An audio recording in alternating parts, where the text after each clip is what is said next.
morning, School of Light. We are in First Chronicles chapter 9. And just to give you a little bit of insight, I read chapter 8 yesterday, and I read it just now. Thought that I didn't, but I read chapter 8 twice. And that was about the genealogy of Saul, the Benjamite. So now we are in First Chronicles chapter 9. Tell you a little bit about the School of Light. It's a through-the-mill, non-for-profit correspondence Bible study program. Multiple languages, doctrinally sound, ages from 4 through adult. The advanced courses can be transferred into college credit, and you just here for the asking. So this is part of the Reading Through the Bible video series that I do. Let's hop to it. It's a pretty long chapter. All of Israel is listed in the genealogies in the book of Kings of Israel. The people of Judah were taken captive to Babylon because of their unfaithfulness. Now the first to resettle on their own property in their own towns were some Israelites, priests, Levites, and temple servants. Those from Judah, from Benjamin, from Ephraim, and from Manasseh who lived in Jerusalem were Utai, sons of Ahimud, the son of Omri, the son of Imri, the son of Bani, a descendant of Perez, son of Judah, of the Shilonites, Ashiah, the firstborn of his sons, of the Zerites, Jehu. The people from Judah numbered 690.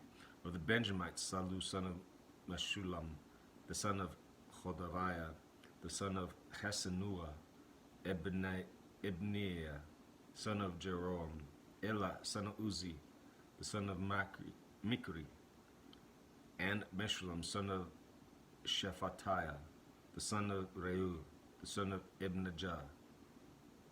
The people from Benjamin, as listed in their genealogy, numbered 956. All these men were heads of their families.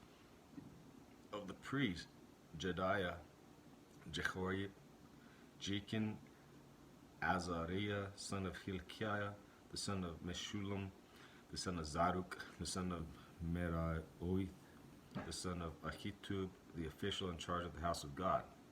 Adiah, the son of Jeroboam, the son of Pashur, the son of Malchijah, and Masai, son of Adil, the son of Jahzerah, the son of Meshullam, the son of Meshelemeth, the son of Immer. The priests who were heads of families numbered 1,760. They were able men responsible for ministering in the house of God. Of the Levites, Shemaiah, the son of Hashbub, the son of Azikam, the son of Hashabiah, a Merite, Bakr, Heresh, Galal, and Mattaniah, the son of Micah, the son of Zikri, the son of Asaph, Obadiah, the son of Shemaiah, the son of Galal, the son of Jeduthun, and Berechiah, the son of Asa, the son of Elkanah, who lived in the villages of Netophathites.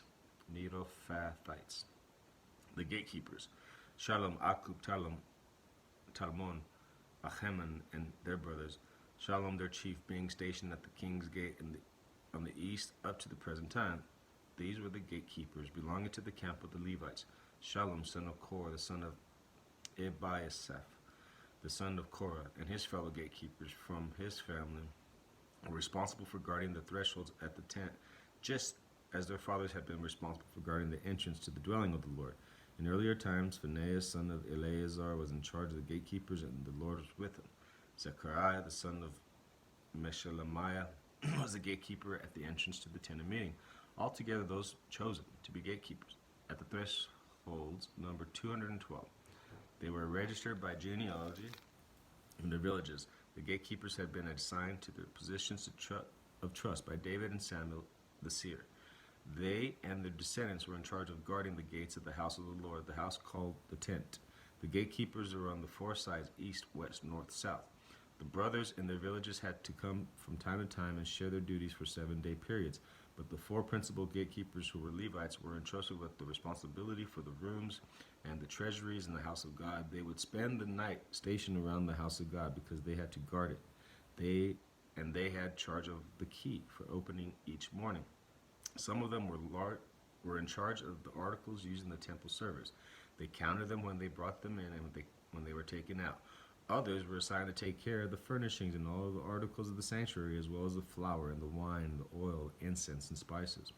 But some of the priests took care of mixing the spices. The Levite named Mattithiah, the firstborn son of Shallum the Korite, was entrusted with the responsibility for baking the offered bread. Some of their Kohathite brothers were in charge of preparing for every Sabbath the bread set out on the table.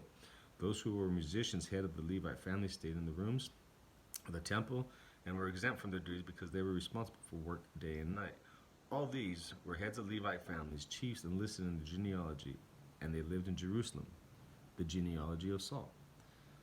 Jael, the father of Gibeon, lived in Gibeon. His wife's name was Maacah, and his firstborn son was Abdon, followed by Zur, Kish, Baal, Ner, Nadab, Gedor, Ahio, Zechariah, and Mikloth. Mikloth was the father of Shimeam. They too lived near the relatives in Jerusalem. Ner was the father of Kish, Kish the father of Saul, and Saul the father of Jonathan. Melchi, Shua, Abinadab, and Ishbaal, the son of Jonathan. Merib-Baal, who was the father of Micah. The sons of Micah, Python, Melech, Tariah, and Ahaz. Ahaz was the father of Jada. Jada was the father of Alemeth, Azmaveth, and Zimri was the father of Moza. Moza was the father of Benaiah. Rephiah was his son, Elisha his son, and Eziel his son.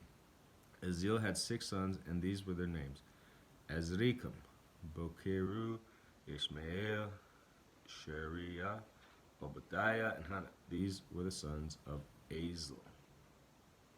Wow, it's really good. I like this part where it goes into like a detail. Yeah, these guys were responsible for guarding the entrance of the tent, the thresholds, of course. I think another way they call it. They say that there was 212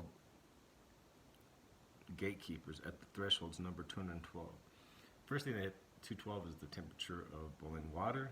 I thought that was kind of interesting, just a connection in my mind. And how they had the accounting of some of the tools, articles used in the temple service. They counted them when they came in, or when they were brought in, and when they were taken out. Others took care of the furnishing. So how are we taking care of what we have, what we own, what we are in charge of? Your room, your house, your yard, your family's well-being, household, clan, responsibility. It's a big theme of the Bible is your household. So I suppose that's all I have to share. Other than if you need some Bible studies, let me know. We have them. They're free of charge. There are multiple languages, and they are doctrinally sound for ages 4 through adult. Let me know. We'll send them to you. God bless.